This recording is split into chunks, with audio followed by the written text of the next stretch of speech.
ഡൽഹിയിലെ ചെങ്കോട്ടയിൽ സ്ഫോടനം നടത്തിയവർ 4 ഇടങ്ങളിൽ സീരിയൽ സ്ഫോടനം നടത്താൻ പദ്ധതിയിട്ടെന്ന് കണ്ടെത്തൽ.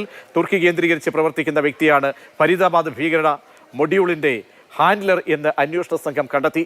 2022-ൽ ഡോക്ടർ ഉമർ നബി തുർക്കി സന്ദർശിച്ചതോടെയാണ് ഭീകരാക്രമണത്തിന്റെ ആസൂത്രണം ആരംഭിച്ചതെന്നും അന്വേഷണ സംഘവുമായി ബന്ധപ്പെട്ട കേന്ദ്രങ്ങൾ വ്യക്തമാക്കി.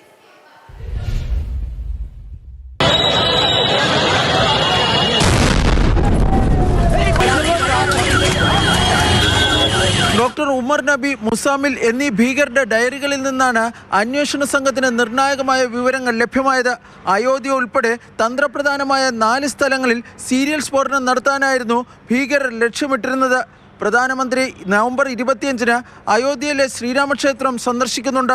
അതേ ദിവസം അയോധ്യയിൽ ഭീകരാക്രമണം നടത്താനായിരുന്നു ഭീകരർ ആലോചിച്ചിരുന്നത്.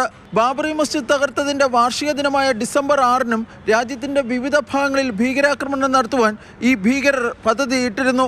ഫരീദാബാദിലെ അൽ ഫലാഹ് സർവകലാശാലയിലെ ഹോസ്റ്റൽ മുറിയിലായിരുന്നു ഈ ഗൂഢാലോചനകളെല്ലാം നടന്നിരുന്നത്.